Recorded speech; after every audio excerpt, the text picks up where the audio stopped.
As indicated by Iran's barrier service, this blast at the Parchin complex close to Tehran was brought about by a detonating gas stockpiling big hauler. As per Iran's barrier service, this blast at the Parchin complex close to Tehran was brought about by a detonating gas stockpiling big hauler. Iranian media announced a blast in western Tehran in the early long periods of Friday 10 July, making power be cut in encompassing rural areas. It was the most recent in a series of secretive impacts to shake the nation. At any rate, 3 are known to have happened in or around Iranian atomic offices, and starting reports asserted that the most recent blast was at a rocket stop having a place with Iran's Islamic Progressive Gatekeeper Corps, IRGC. Happening over about 10 days, they can't be effectively clarified away. The system is without a doubt enduring an onslaught. The inquiry so far unanswered is, from whom? Is this a secret invasion engineered by Israel, the US, or the two acting in show?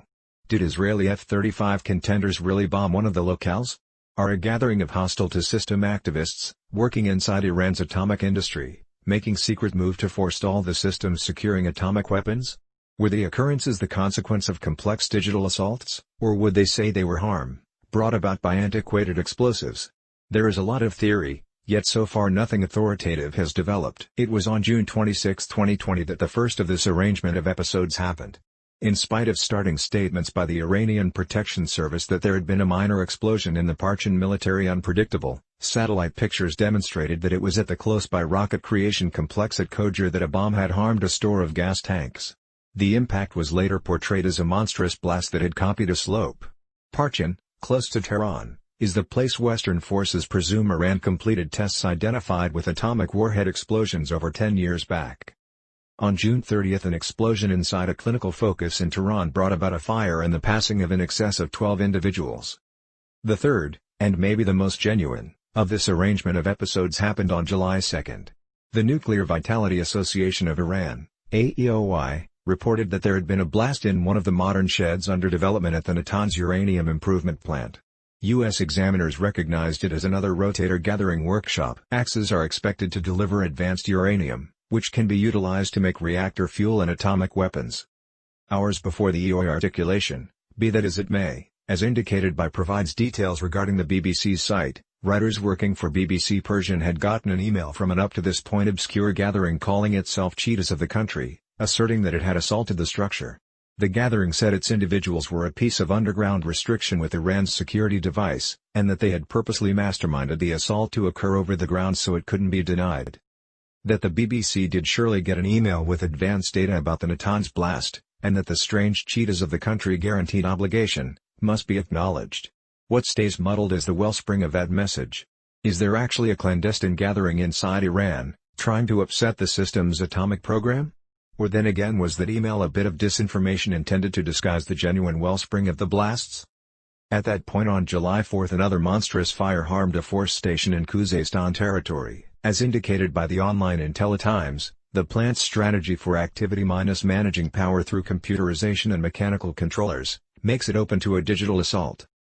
With respect to the Natanz assault, the New York Times announced that two all-around put, however mysterious, sources had affirmed that that blast was not the after-effect of a digital assault, yet had been brought about by an amazing bomb, and that Israel had engineered the activity.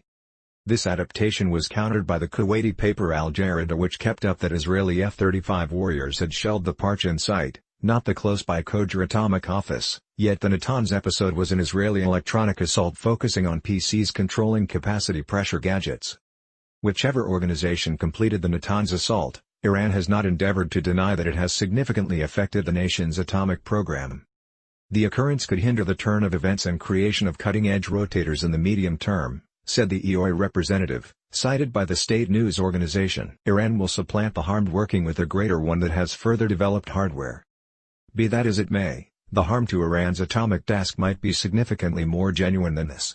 Al Jazeera pinpoints the objective as UF6 gas, uranium hexafluoride, utilized explicitly for uranium enhancement.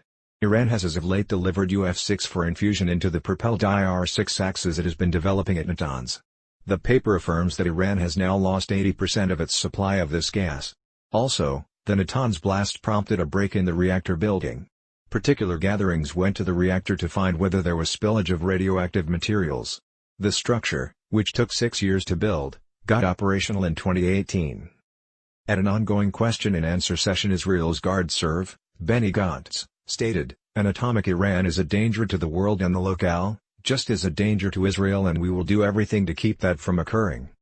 Israel's outside clergyman, Gabi Ashkenazi, was fairly progressively compact. "We take activities that are ideally left implied,